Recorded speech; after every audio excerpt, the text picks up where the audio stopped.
retirement. Okay. Come see us. Coming in Mount back. Hope. We appreciate your business. This is Dana Lash, and you're listening to your home for local conservative talk, The Big Talker, KQAM 1480 AM and 102.5 FM.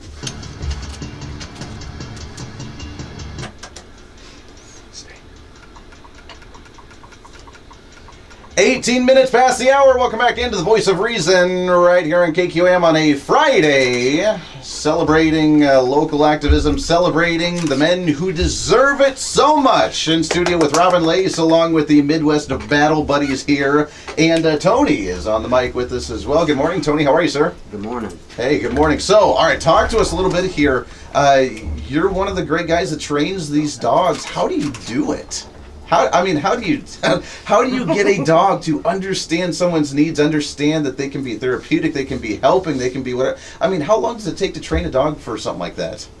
It kind of depends on what the disabilities that the veteran needs, but it can take anywhere between 8 months and 2 years to train a dog. 8 months to 2 years. Mm-hmm. Now, are there certain types of breeds that are better at helping out certain types of disabilities or certain types of anxiety or something, or is it just we don't test by breed. When we do our assessments, we're checking for temperament and ability to work and that desire for it.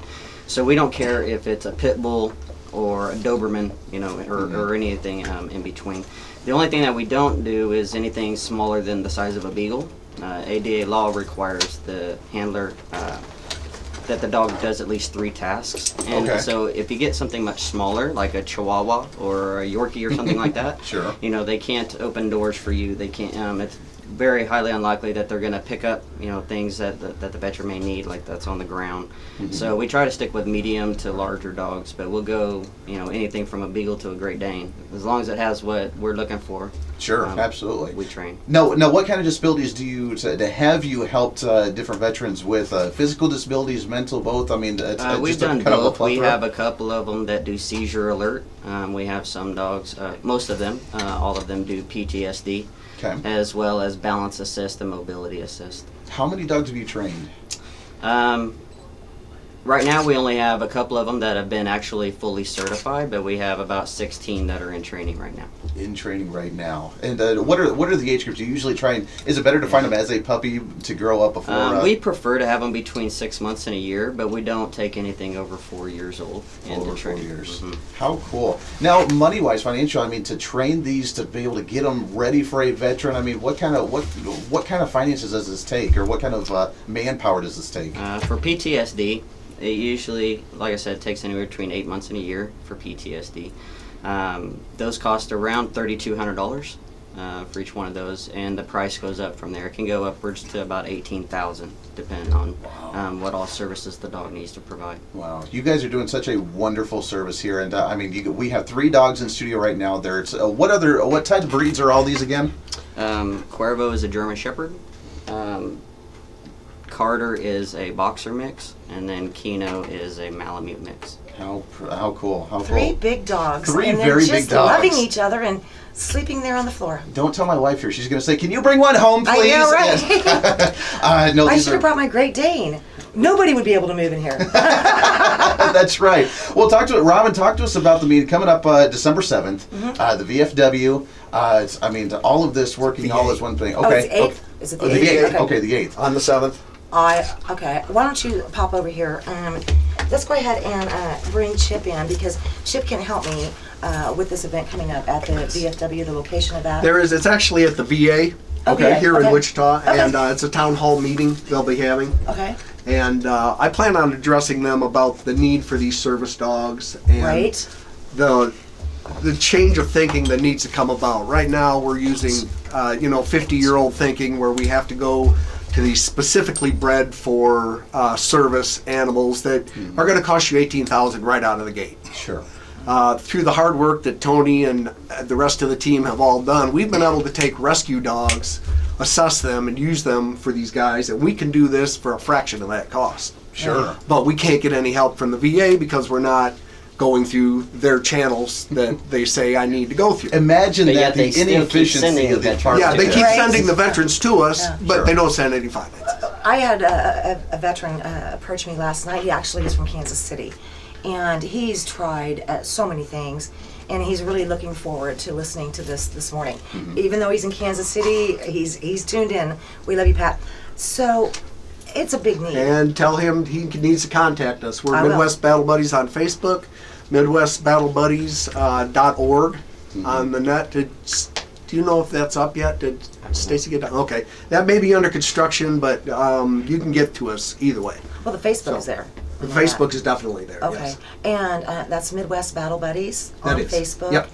Just search that. It's not hard to find. No, it is not. And I'm so thrilled because I've worked with you guys before on some television things, and of course we're going to keep building this as we go because there is a huge need, just an absolutely huge need. I think one of the things that is disheartening a lot of times for not just the veterans but also their family members is the fact that, and sadly I know that this is a fact, is this over medicating of the veterans, and that's tough, It's very hard, and I think that that's probably one of the things too that you're kind of helping them deal with.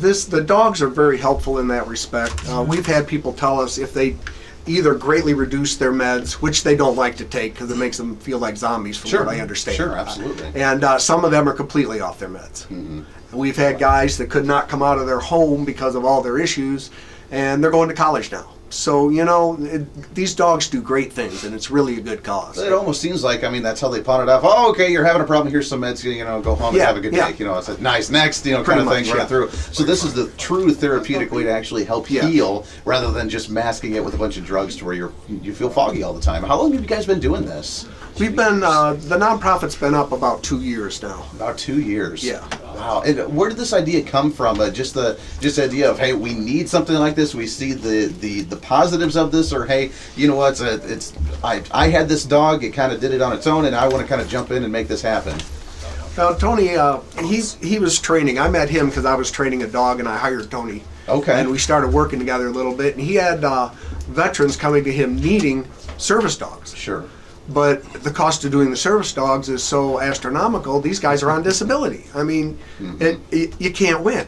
Absolutely. So he started the nonprofit, and we started working on raising funds, and then it came to the point, where are we getting these dogs? And the best way to do that, if we can take a rescue dog, save a vet, it's a win-win for It's everybody. a win-win for both. You're killing two birds with one stone there. Absolutely. That's fantastic. Absolutely. According to national statistics, there has not been one veteran that has committed suicide once they've been paired up with a service dog. That's a winning stat right there. Yeah, and that's, Every you're day. talking 22 every day. Veterans and one 22. active service member every day. That's National That's statistics just not. state. That's just You not can't right. beat It's got to that. change. It's not. It is going to change. It's just not right. We have an average of 22 veterans per day that are killing themselves, Oh, it's so committing sad. suicide, and that's not going to work. That's just completely not going to happen anymore. And thanks to you guys. You guys are the front leaders in making sure that this does not happen anymore. Well, we're not going to accept that number, and Thank we're going you. to do everything we can to push through. That's what I want to talk to the VA. Things have got to change. Well, and I'm the awareness hoping- is starting. The awareness is starting. You've seen on social media the 22 push-up challenge for Sure. that Yep. recognition. Yep. The more people that become aware of the issue, the more we can work to fix it. And you guys are right on the front lines of being able to fight that. And we need a lot of help from the government too. I was having some conversations with Mr. Pompeo.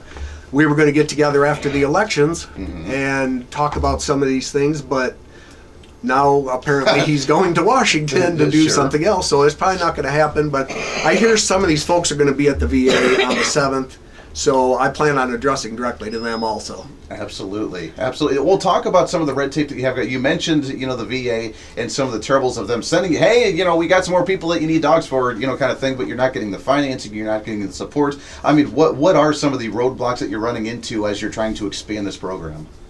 The financial one is our biggest one.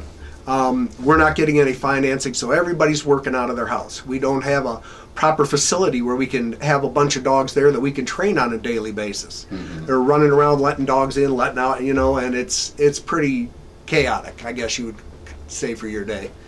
The other thing is I wanted to talk to them about is the service dogs that are allowed to be out there now that are not properly trained. Sure. These guys, it causes these guys a lot of trouble. These people go online and spend $50 on a vest and a card, and they have misbehaving dogs out in public, and this is legal to do.